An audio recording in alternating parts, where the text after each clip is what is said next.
How many people are there? We've got about 20. Okay.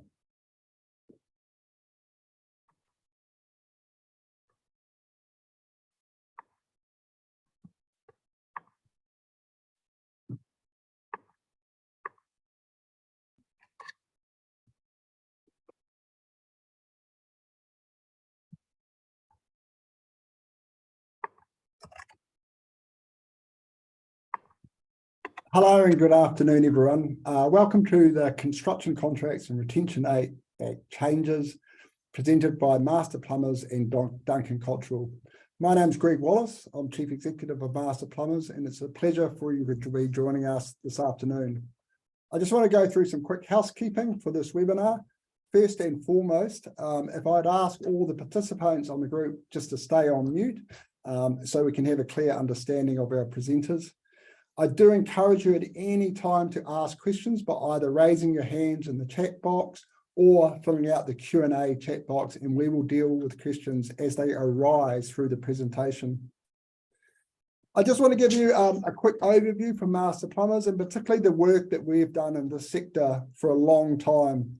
If you're not aware, the Construction Contracts Act, or CCA as it's known across the industry, has been in place for about 7 years. And this really came from the unfortunate liquidation of Mainzeal and what happened to millions of dollars of subcontractor retentions that weren't, as we would say, properly dealt with in a professional manner.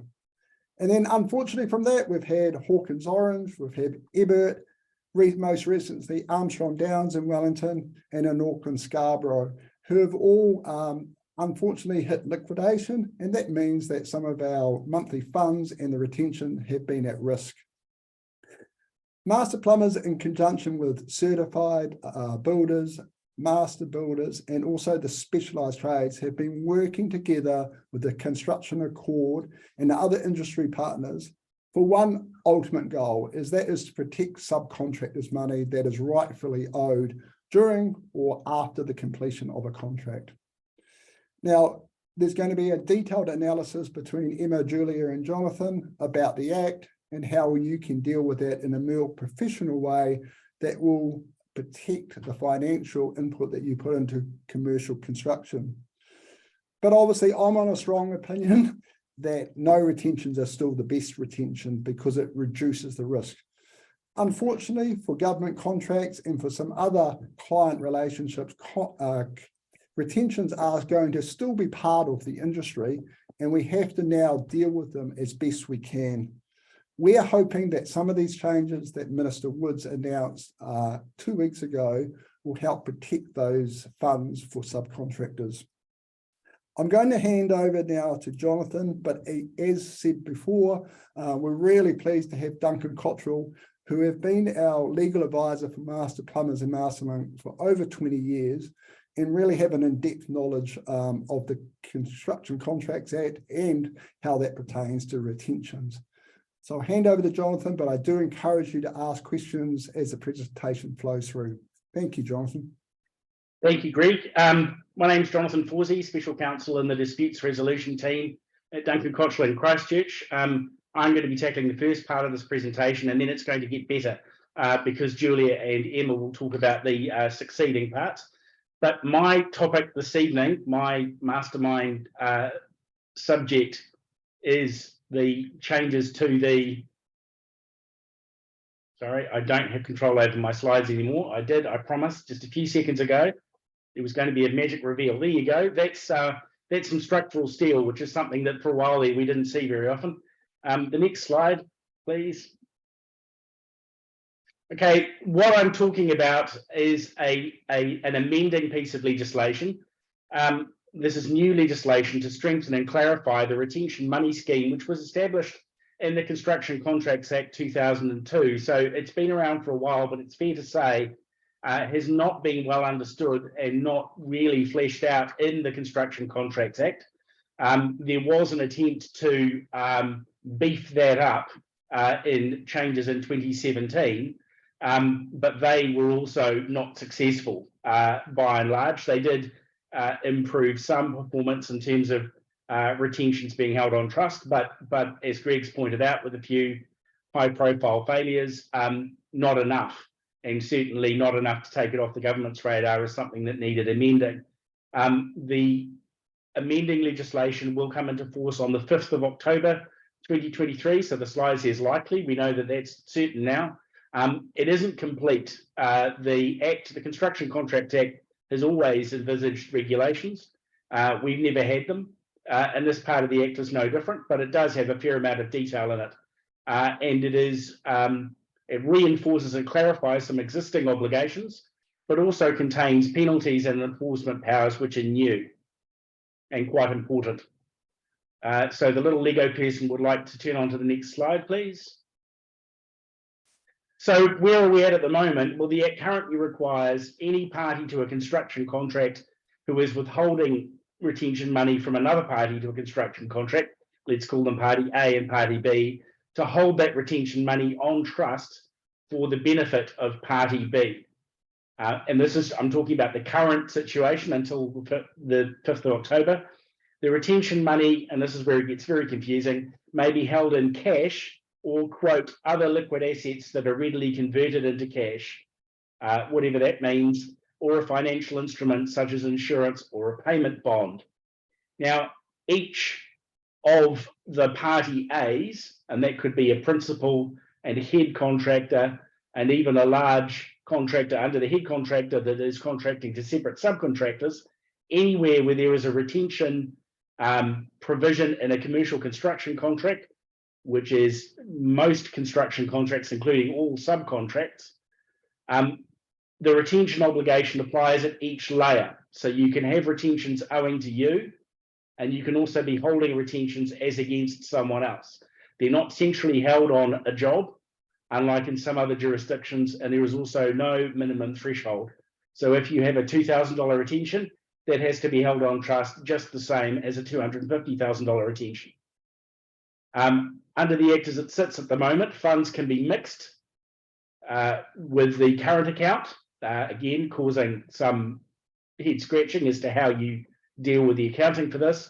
And the trust, according to the High Court, is not created automatically. I say that because when Parliament put the Act into force in 2002, they said it automatically created trust obligations for retention money. But the High Court in Ebert said that no, that wasn't true because of the way the Act was written, and it required a trust to be specifically created. If you didn't have that virtual shoebox for the retention money, it didn't matter if you were entitled to it or not, you weren't going to get it. And at the moment, you can request information regarding how your retention funds are held, but that entitlement to ask, and it's not an obligation to tell, but it is an obligation to respond when asked, that's very hard to enforce. There are no separate enforcement provisions in the Act as it stands. So you can write saying to people, please confirm my retention money is held on trust and provide me details of the account where it's held, and there can be silence and effectively very hard to sanction that. People who do have good systems in place usually do tend to respond and provide that information, but others who, for whatever reason, don't have it available, just at the moment in our experience, are just simply not responding. So that's all going to change. We can move on to the next slide, please.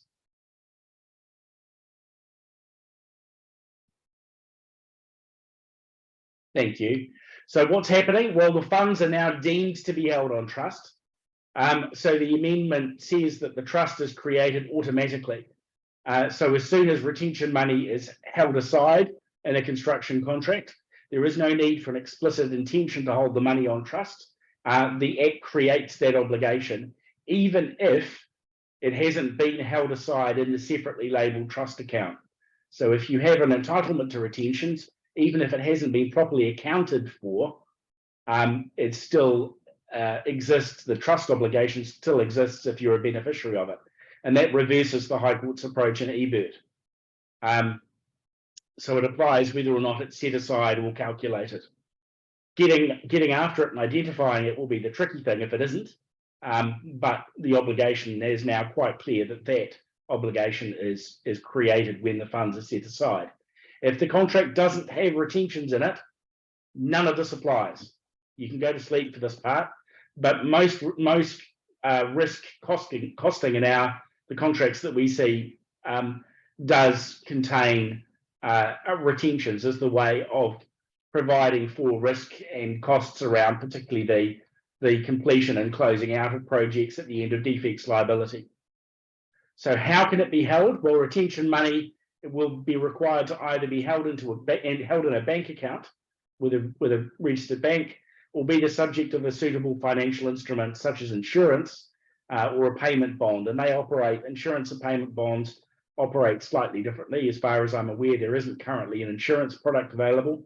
And bonds are typically more readily available if for larger contractors and not as readily available for smaller ones, just as a general rule of thumb. The Act does say that the retentions that are withheld can be used to remedy defects only following 10 working days notice and writing of an opportunity to fix defects. So that's in addition to whatever the contract might say. Quite what that means in terms of, is it just notice of the opportunity to fix but no resolution? That has yet to be tested or made clear, but at least that is some indication, and this came in during the select committee phase, that they wanted to make it clear that retention funds were not to be able to be immediately used with no notice, even if none was provided for in the underlying construction contract. You do get situations with breakdowns in relationships between parties where the opportunity to fix is not practicable because the relationship has been so badly damaged, and those issues then have to be worked out between the parties. That hasn't changed. It's no longer permissible to use other liquid assets. And I can remember the brave old days when there were some opinions around that accounts receivable were able to be used as indicating that retention funds were held. But in my experience, accounts receivable are not readily convertible into cash. That's why we're here talking about insolvency. So if we can pop to the next slide, please. So the bank accounts that we're talking about, or the third-party accounts, the trust account, the account must be established and used solely for the purpose of retentions. So it can't be used as working capital for Party A. Party A must ensure that the bank is aware that the account is a trust account. Now, there is no clarity over how that awareness is to be communicated, and banks are currently working through their processes. We're aware in terms of having discussions about how they deal with that from their record keeping, because of course, we're not talking about a statutory trust account here. We're just talking about an account that only has retentions in it.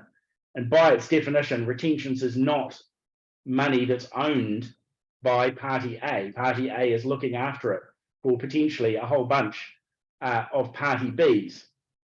So it isn't money that the bank can use in the event of a customer default either. And the select committee was clear that bankers' liens and other controls don't apply to the retentions account. That, of course, is extremely unattractive to banks because there is a record keeping and ledger control type obligation that they've got in relation to those accounts, potentially some fiduciary obligations to them in terms of what might look like potentially fraudulent activity or unusual actions on the part of that account, and a bit of uncertainty there about how the banking industry is going to respond to that. But at the moment, the Act says that that is what you have to do. So if you're in a construction business or you're a principal that's engaged with contracting and you're holding retentions, you have to have a retentions only bank account. And if you've got multiple Party Bs, you can have separate ledgers for them, or you can have one account for each. I don't think that second choice is going to be used by a great many people. And the reason for the separate ledgers and the separate record keeping is because of the obligations to provide information, which we'll get onto in a second. If I could have the next slide, please. Those are people in hard hats diligently looking, by the way, for retentions. They haven't found them, but they're working very hard. Notice there's nothing written on either the iPad or the board there. So they hadn't got the information that I'm about to tell you about in a second. So the next slide, please. Okay, you have to regularly report. This is quite different from the current system. So this is a positive reporting obligation, not an obligation to respond to requests. So if you're a party A, you have to give the information to party B, whether they want it or not. And so you have to do it at the time the retention money is held, or as soon as practicable after that, and then at least every 3 months thereafter. And that must include the information that we've spelled out there. The most recent amount withheld, the relevant construction contract, and the sum of the retention, the total amount of retention money held by party A for that party B. So there might be across multiple contracts. If it's in a bank account, the bank and branch, the name of the account, the name of party B's ledger, if the account has separate ledgers, and the total balance held for party B. And if there is a financial instrument, the name of the issuer, and sufficient information to identify the instrument, such as a policy number and the protected amount. That information, of course, is all invaluable in the unfortunate event of an insolvency situation, because that should give you the information to enable you to provide that to a liquidator or a receiver and say, I am a beneficiary party B to this money, don't go giving it to anyone else, it's mine, or as we'll come on to, potentially mine. The retention money is still only going to be released when the underlying contractual obligations are met. So a receiver or a liquidator doesn't pay out outstanding retention money or retention money that's held unless the triggering event in the construction contract has happened, such as practical completion or 24 months or 12 months or whatever it is, defects liability period. So those steps still have to happen. You don't get a retentions aren't brought forward early, but this shows you at least where they are. So next slide, please. So what happens, because of course, if business is going fine, retentions are being released and everybody's being paid, everybody's deliriously happy. But what if things don't happen the way they're intended? Well, if party A is placed into either receivership or liquidation, the receiver or liquidator steps into the shoes of party A and holds the retention money on trust as a trustee under the Act and must deal with it in the same way that party A was required to do so. That includes the obligation to report. Liquidators and receivers can take reasonable fees from the retention money account, so that account can get smaller. The Construction Contracts Act also confirms that receivers and liquidators are not liable for any unlawful or improper action taken prior to their appointment, so they don't cop all of the blame if there isn't sufficient money in a retention account. Although, as you'll remember from a couple of slides ago, the fact that money isn't in the retention account, but you have a retention, would still give you a right to that money under the Act. It's just harder for you to prove where it is. And I think you'd need to move pretty quickly to avoid things being distributed and your claim being redundant. Now, this change alters the current position where receivers and liquidators are required to make an application to the High Court for directions, because technically it's not the funds of the company, so they need the High Court to enable them to distribute retention funds, and it's just an extra cost and hurdle that receivers and liquidators currently have, which they won't do after the 5th of October, although the courts do still have the ability to supervise the jurisdiction of receivers and liquidators if creditors don't feel they're being treated appropriately. So just on to the next question. Failure to comply. For the first time, the Act will include penalty provisions for entities who don't comply with a retention money scheme. And so for failure to keep retention money as required, that's a fine of up to $200,000. For failure to keep proper accounting and other records of retention money, up to $50,000. And for failure to provide regular reports on retention money, a fine of up to $50,000. And directors can also be personally liable for failure to keep retention money as required, with a fine of up to $50,000 for each director, and that's per failure as well. So at least in theory, the penalties there could quite quickly rack up, and there is potential for multiple fines. That's quite a big change from the current situation where the lines for enforcement in terms of a complete failure to keep money held on trust are not clear and very hard to enforce. So there is potential for multiple fines, and there are some significant penalties. I will go on to deal with how compliance is assessed and enforced in a few slides. So if we could go to the next one. So the Act comes into force on the 5th of October, 2023. And businesses wanting to be prepared for the change can start by keeping retentions in a separate retentions bank account with proper records in separate ledgers of what money is held on behalf of which party B, and get into the habit of regularly reporting to them. Over-reporting is probably better than under-reporting. In terms of the transitional provisions, this Act affects contracts coming into force or being amended after the 5th of October, and retentions held under those contracts, but you probably don't want to be in a situation where your systems are straddling two different types of compliance. So the more slightly less circumscribed ones that we have at the moment, or these more enhanced levels of reporting. So I think the best practice would probably be moving towards the enhanced reporting requirements for all of the retentions held, rather than trying to draw a bright line between ones that come into force after the 5th of October and other retentions that are already held. There isn't, the transitional provisions are there, so there may be arguments over that, but it would just be a headache in terms of administration if you were trying to run two different sections. So who looks after all of this? Well, the Act will be administered by the Ministry of Business, Innovation and Employment, and the Chief Executive of that ministry has the powers to administer and enforce this Act. They're similar to the powers that MB have under the Building Act, and that includes the ability to require information. So that's a legally enforceable obligation to provide information once requested by the ministry, and also to apply for search warrants. And there are offences for hindering and failing to comply with those requests to provide information. So the enforcement of the fines is not done by the creditors. It's not dependent on people funding a liquidator or receiver. It's actually done by the Chief Executive of MB.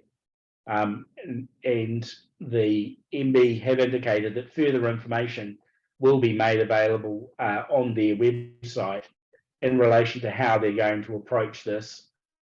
And I would presume, although it came into being quite late in the select committee process, that there will have to be some resourcing specific to this investigation, to being quite late, be some resourceability and to enable them to properly investigate and enforce. So next slide. Yeah, I think just to check that we've dealt, because there's a question that's come in on the Q&A. Yep. So I think just in relation to the first part of that, Jonathan's already kind of been through that section, that and the clear difference between now and post 5th of October is at the moment, unfortunately, you're in a place where you're relying on asking for this information from the head contractor or the principal, who's under no great obligation to provide it. So in our experience, out of 9 out of every 10 requests for this information is just ignored or not responded to because there's no need to. Post the 5th of October, it's a proactive obligation on the party holding the retention. Yeah. So if you're the subcontractor, the head contractor, they have to do this. And if they don't, it will be a complaints process via MB. So it takes away that relationship directly between yourself and your head contractor or principal, and not wanting to be seen to be a pain, which is the second part. And then Jonathan, did you have any comment on the second part of the question about the reasonable costs for a liquidator? Yeah, that's something to keep an eye on. I mean, if liquidators or receivers are, in the view of the retention entitled parties, charging too much to administer the retention fund, then that can be challenged through the jurisdiction of the High Court. You have to know what is happening, so you have to be in regular contact with the liquidator and requesting information about the retention funds. Don't forget the liquidator still has the obligation to report. So the liquidator or receiver would have to tell you as a beneficiary how much of your retentions have been provided for and what the current balance is and the situation as per each construction contract. I would suspect that would include any administration fees too, if they're eating into the balance of retentions held. There have been cases where the High Court has refused to appoint liquidators who, in some instances, were appointed from overseas jurisdictions and who had already used some retention funds for their costs before making application to the High Court here.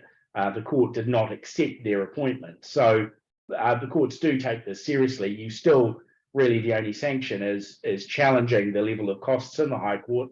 You're also left with the fact that the receivers and liquidators are having to pick up the situation with a collapsed construction company or principal and find out what the situation is and get the records in some sort of order.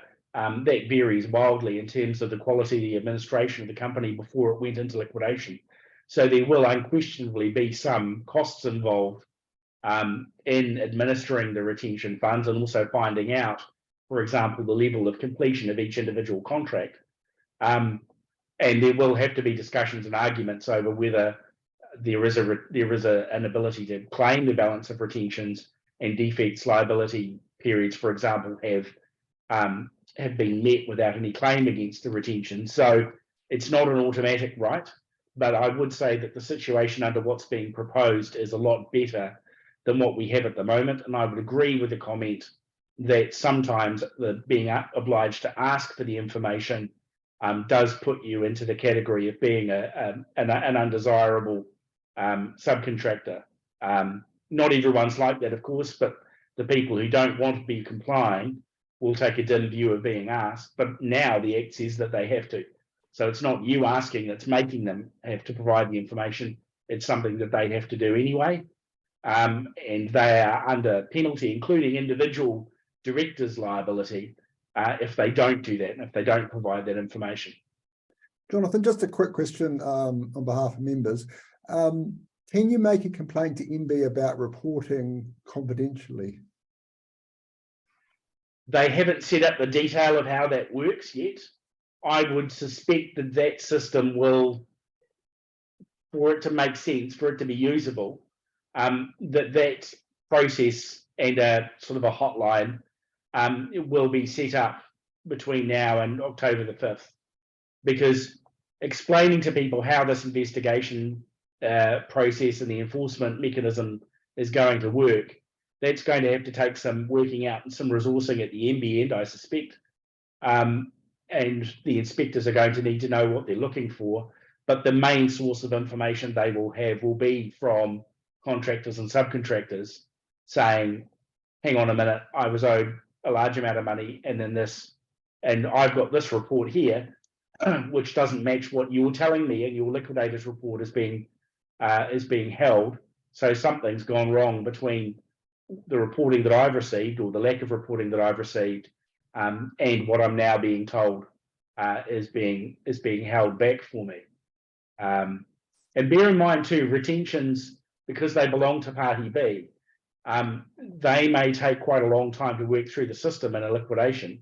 The liquidator is still sitting there as a trustee, but they're not assets of the company, so they can't go to anyone else. They can't go to creditors. Generally, they can't be used as a big wash up at the end. It's quite precise and it's per construction contract. We also don't have, despite what people may tell you, a pay when paid situation where people say, well, hang on a minute, the party that owes me retentions is in liquidation. I'll only pay the retentions that I owe you when that's all been sorted out sometime in the future. That's not how the Act works. If you owe retentions, you owe that obligation, irrespective of whether you're getting them in turn from somewhere else. And the practical issue slide we've got there are just things that you need to check. What are the milestones for release under your contract? Check what your contractual entitlement to retentions is. And in the case of insolvency, get in quick. It's like concert tickets. No prizes for coming second, and get the information to the liquidator or receiver in as much detail and as accurate as possible, so you don't have to keep going back and correcting the record.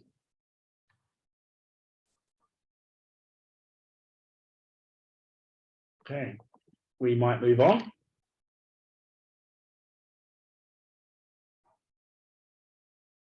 So this is the money's too tight to mention, but it is. So we thought we'd move on specifically from retentions now, just to a general overview of, I think, as Greg said in the introduction, obviously liquidations is a hot topic in the industry at the moment. I think particularly being driven not only by delays, COVID-related issues, supply problems, but the IRD are now finally seem to be reinstated their tax chasing department, which seems to be plunging several contractors, developers, etc., into liquidation. So we thought we'd just finish off with what proactively can be done prior to getting to the liquidation stage, as a kind of guide to what can you do in your contracts, some practical steps, because it's all very well having various protections to help you in the event of liquidation, but it would be highly preferable if we didn't get there in the first place.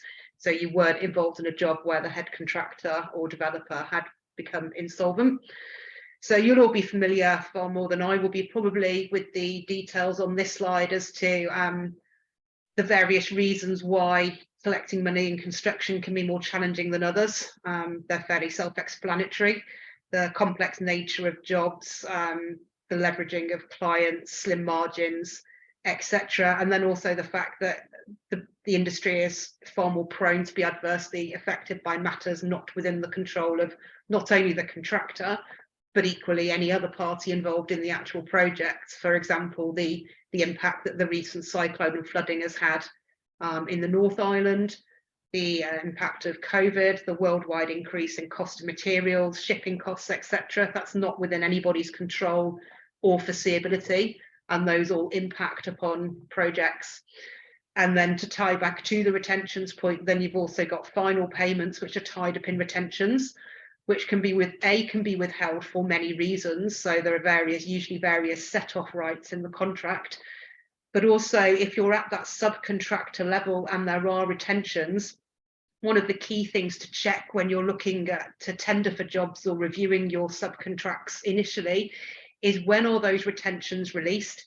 In a lot of subcontracts that come across my desk to review for clients looking to tender for jobs or who've entered into them, you'll frequently see that the retention is a traditional, usually 50-50 model, so 50% on practical completion, 50% on defects, but that invariably tends to be 50% on practical completion of the entire head contract works, so not related in any way to completion of your element of your works under your subcontract.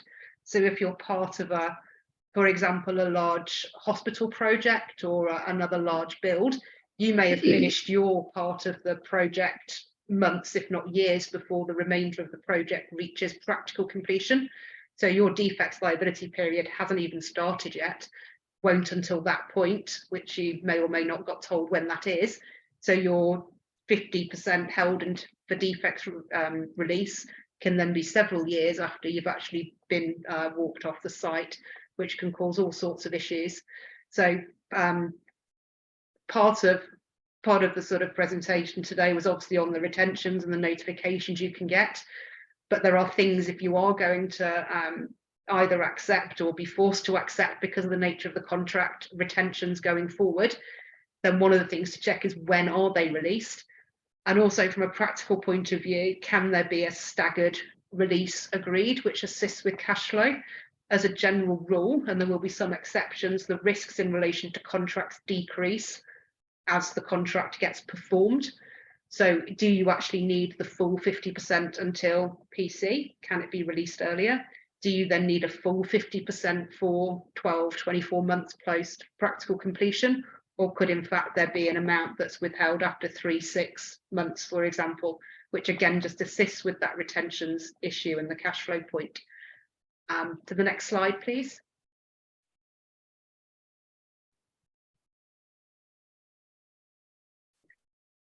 So what can some of the practical early warning signs be that a head contractor or a developer is in trouble?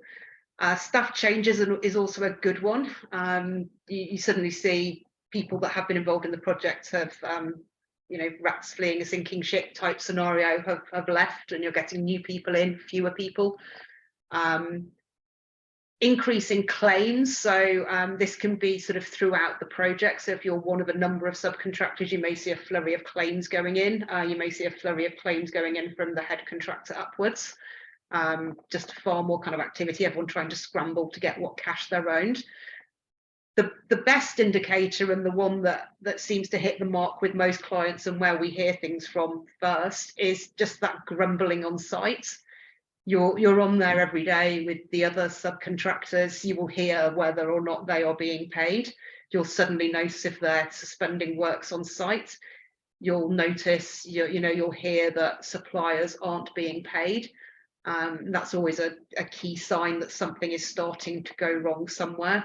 And then the good old rumours in the market. So you may find, and I've been in several situations, as has Jonathan and Emma, where you'll find that head contractors or developers will sense something is about to go wrong. So they will focus maybe on 1 or 2 particular projects to try and get those ones over the line where the money may be, and therefore divert resource from other projects. Now, if you happen to be on one of those ones that they're focusing on, you may be less aware of what else is going on in the market, which can be the rumours that other subcontractors on other sites for those head contractors or developers aren't being paid.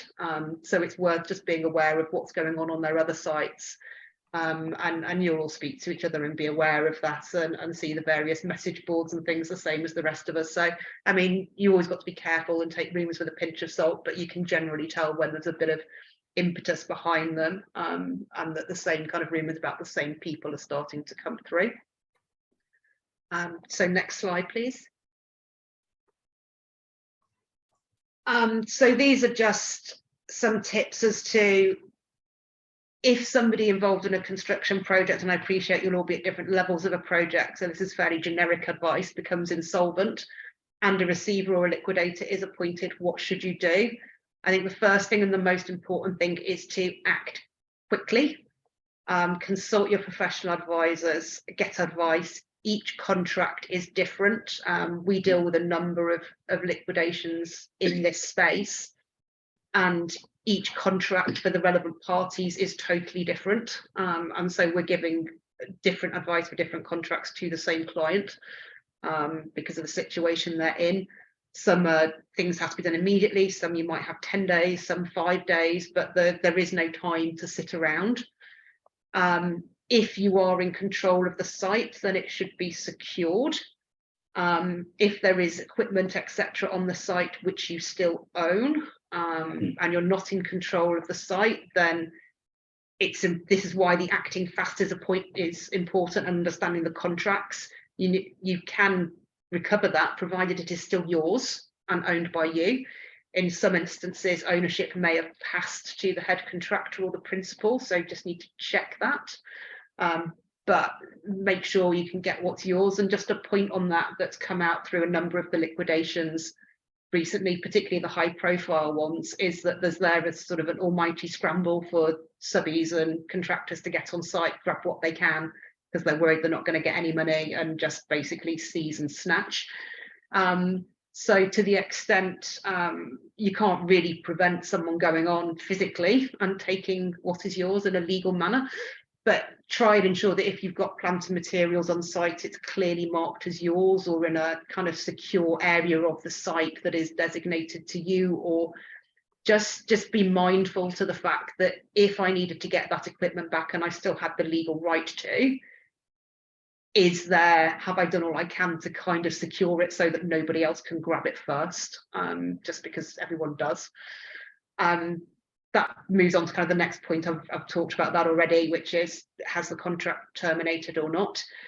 And direct contracting. So over the last 12 to 18 months, there's been a huge increase in having direct contracting provisions in contracts coming downwards. So what this is, and you'll probably be familiar with seeing them, is that the principal essentially has the right at any time during the contract, so we're talking pre-liquidation, if there is they have any concern that a subcontractor or supplier isn't being paid, to arrange to pay that supplier direct.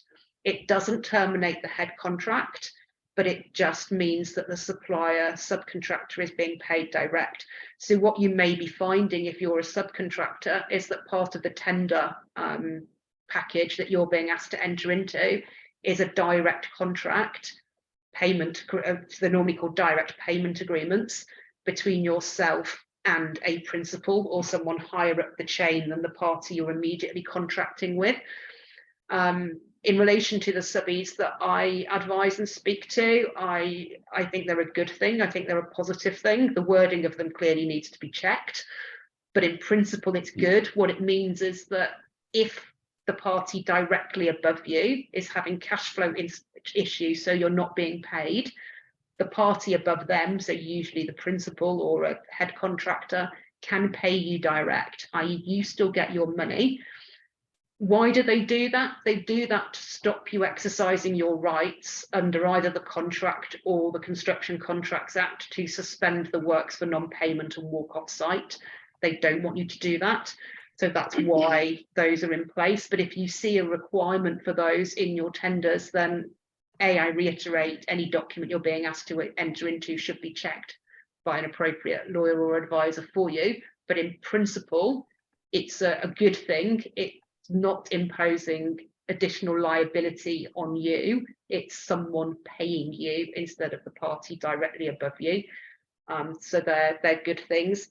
And before we move on to the final slide, which Emma will run through, I just thought it would be useful to, this is all things that can be put in the contract, but just some kind of practical steps going way back, even before that stage, into when you're looking at what kind of jobs to take on and where we are in the current market. And a lot of this, unfortunately, and I apologise, will be like teaching you things you probably already know, but I think in the hustle and bustle of running businesses, as many as you are, it's easy to forget these kind of steps that should be taken.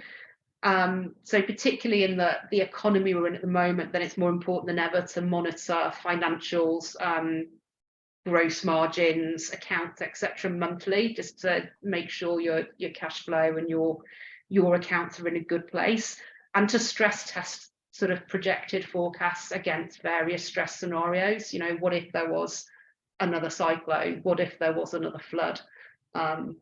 Do we have the wherewithal to get through that payment cycle? Good due diligence when you're looking to accept projects and work on projects, and often we see when we're asked to, if we are asked to assist people with tenders, it tends to be a very quick process, and you've got a really quick time to look at everything, and it's really difficult when you're trying to price jobs and everything else to work out how much, all the different risks, etc. But do some DD into who you're entering into a contract to. You know, are there rumours of non-payment before? Do they have the wherewithal to pay? Is it going to be profitable? Are there things you can see in the project that look a little bit wrong? And going back to the first part of the presentation, make sure you're enforcing those rights you have under this new retentions regime. If you're not getting those reporting items you should be, then make those complaints or remind the contractor or the principal of those obligations, and that they need to be provided, so that you're not waiting until it hits liquidation to discover that actually they've not complied. You know earlier than that, and then can do something about it.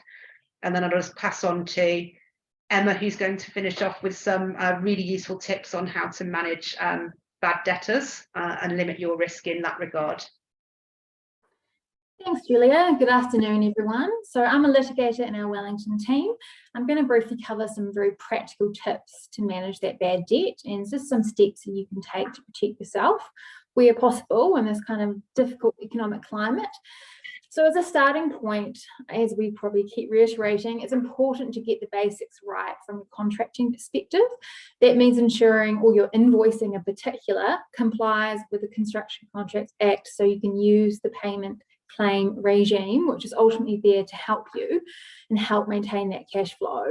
It sets in motion effectively a right to enforce payment of the whole claimed amount if the payer either does not respond by the required time or does not pay the whole of the claimed amount by the due date. But you also need to make sure that it attaches that Form 1 notice, which is the most common pitfall I see in lots of my debt recovery matters, unfortunately. So that must accompany all invoicing or payment claims for them to be valid under the Act. It's a very, very simple fix, but one that's often overlooked for sure. You should also future-proof your terms of trade. In a similar vein, contracting is really key to ensure they're watertight and give you rights if the payer does default. So this includes ensuring that the payment obligations are clearly outlined when the amounts are due, when they become overdue. You can on-charge your debt recovery fees if you unfortunately get to the point where you need to instruct a lawyer to help you with that. And you can claim interest on the outstanding debt from the date it becomes overdue onwards. It's also important to ensure that the payment claim invoicing consistently occurs for each period. Cash flow is king, and if you let a debt accumulate, don't invoice for 2 or 3 months, that becomes much more daunting for anyone to actually pay. So keep it consistent and regular as much as you ultimately can. In a similar vein, keep that line of communication open with all your debtors, even the bad ones. It's often when they go silent that becomes the most challenging to actually recover from.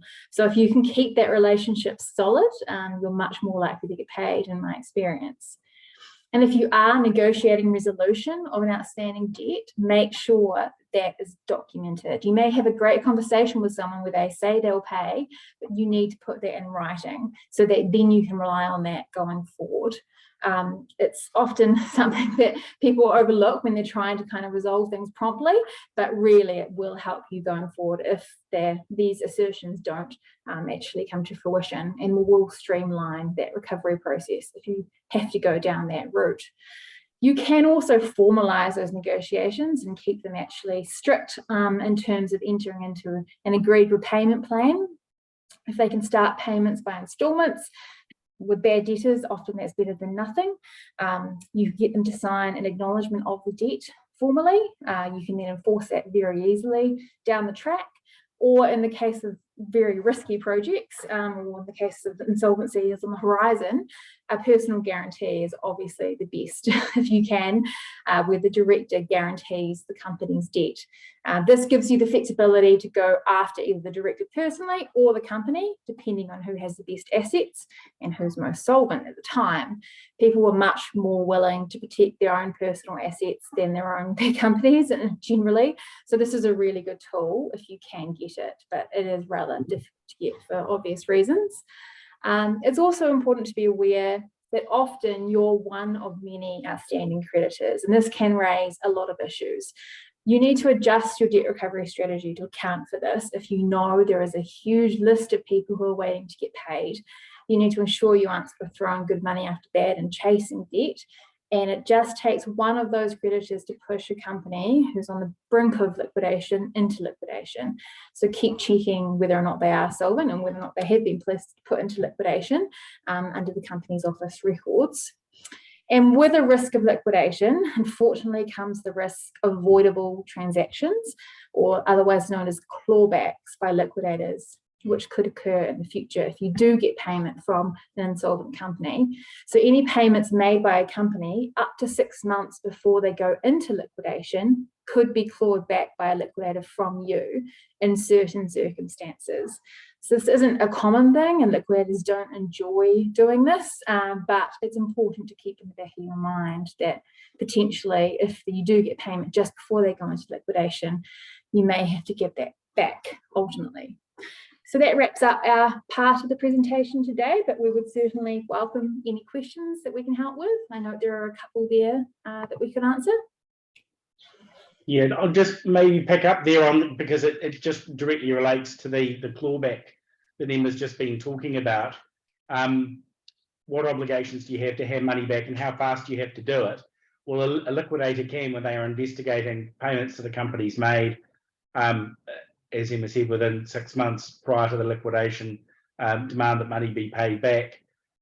In practical terms, there is some ability to resist that.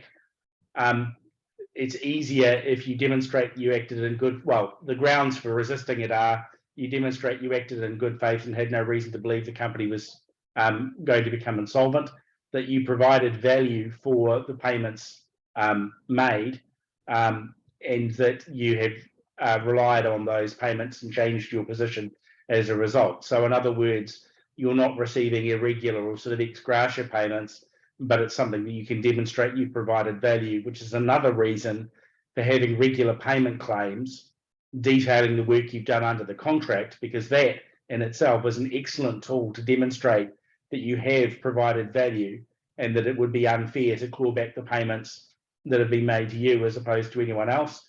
If you're being part paid, or there is sort of, we'll pay you half now, half later, and it looks a bit odd, it's much harder to explain.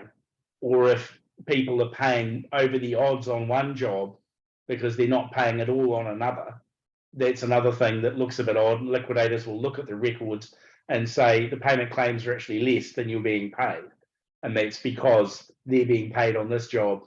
They're robbing Peter to pay Paul, in which case the liquidator will try and claw back. So the steps you can do to help yourself are similar in terms of resisting clawbacks as they are for enforcing payment claims that Emma's just spoken about. Thank you, Jonathan. Look, there's one more question. If there is a disagreement to when completion occurs, what's the first step?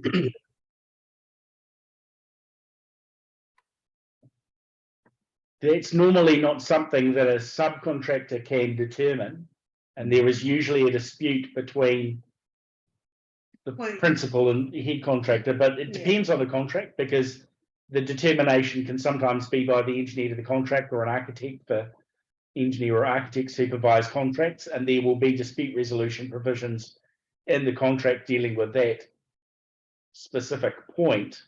Yeah, I go a bit further kind of behind the query. It will, as Jonathan says, it will depend on how the contract is set up, which ideally for a subcontract would be completion of your subcontract works and not the whole of the works under the head contract, because you've literally got no transparency as to that whatsoever, other than being provided with a copy of the practical completion certificate. But that's why it's important to check those provisions in the subcontract you're entering into, because as with a lot of things under a subcontract or a head contract for that matter, when completion has occurred, it needs to be crystal clear and really ascertainable. So you want as certain a list as possible as to right, once I've ticked all these boxes, that is practical completion of my bit of the relevant part of the work, which then gets assessed by who. So normally it's either by the party above you, the head contractor or the owner, or their engineer to the contract, if you're in one of those kind of 3910 type scenarios, or an independent engineer. If there is a disagreement as to where the completion has occurred or not, then unfortunately you're then working through the dispute resolution procedures in the contract.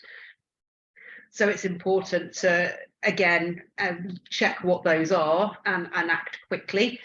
I would just make a comment there that quite frequently the dispute resolution clauses that I see in, particularly down to that sort of subcontractor level, can be this initial step of the parties trying to work things out amicably, which is a very sensible an approach, but there needs to be a very quick, if we can't, then it moves on to an appropriate mechanism. And moving automatically to arbitration or court action or mediation may not resemble from a cost point of view anything resembling what the value is worth. So check that there is a, maybe an expert determination clause or something like that in there as well, which can provide a much quicker response. It's in all the parties' interests to know when completion has occurred, because you need to be getting final payments, retentions released, understand when your defects period starts, etc. So I just emphasize that it's clear. It can get really confusing and very frustrating when you see buildings being complete and occupied and used and tenanted whilst not contractually accepted as being practically complete. And that can seem quite absurd, but the real key, if you can avoid it, is to try and stop your separable portion of the works being tied to jobs being carried out by other people and the bigger project as a whole, because that can mean if you finished your work very early on in a project, you can be waiting a very long time and entirely dependent on other people for the completion of those timeframes for retentions to ultimately be paid out to you. And that can even be in situations where if your subcontract is tied to a head contract, you might not even be allowed to see it, or might not have been given a copy, which seems to be common practice, even though it's almost, it's very difficult to understand if you're binding a party to a contract, why they're not allowed to see it. But there does appear to be the practice with some projects. And which I think deals with the second part of that question. I think it's probably worth just briefly, I think we've got a couple of minutes just touching on the PPSR query that's come through. Yeah, I don't know, to be honest. That is a very good question. This is the question: can a PPSR be placed on retentions in the event that the trust account being cleaned out prior to liquidation? I don't. Retentions are an entitlement that you have to something which is potentially going to be paid out to you in the event of something happening, rather than an asset that you have. They are a conditional payment. So yeah, I it think puts them in a bit of a difficult category in terms of being treated as an asset that you would normally protect through the PPSR regime. Yeah, I think it's probably unlikely. What they're seeking to do with this change in law that's coming through in October is to kind of proactively, and by putting on those proactive reporting obligations, the need for separate ledgers or separate accounts, and the threat of significant penalties, is trying to prevent companies from cleaning out the trust account prior to liquidation. And a lot of it will also tie into how banks are going to operate in terms of managing those accounts. Because like Jonathan said during his presentation, it's not a trust account per se, but the monies are being held on trust. So the banks are currently working through how they're going to deal with that. Because if it was a trust account, then effectively you would have some protection in that instance. So I think that's the way that the Act is proposing dealing with that, because it cannot be dealt with by way of a PPSR application. It's certainly nothing that I've ever done, because I think there was a difficulty in classifying it as an asset for the purposes of the PPSR. You couldn't classify it as a property where you had an entitlement to the complete value, for example, because it would depend on whether or not you carried out the contractual works, where there was a claim against the retentions under the contract. But that is an interesting question, because you're looking at the overlapping of two regimes. They're basically trying to bolster the trust side. But again, I think in the original draft of this amending legislation, they did make it a capital T trust account requirement. But that, because of submissions that those are quite hard to get, that was then watered down to an account where the bank is told that retentions are held there. But quite what that means legally has not really been spelt out. We're kind of getting to a full trust situation, but and we do, with the Act says that it's in trust. So I don't want you to go over with that impression. But in terms of the mechanisms for how the money's treated, there's the obligation on the party holding it to tell the bank that it's retention money. But what that means in terms of its protection, if there was an abrupt effort to clean it out just before a company went into liquidation, that is something we've yet to completely sort out.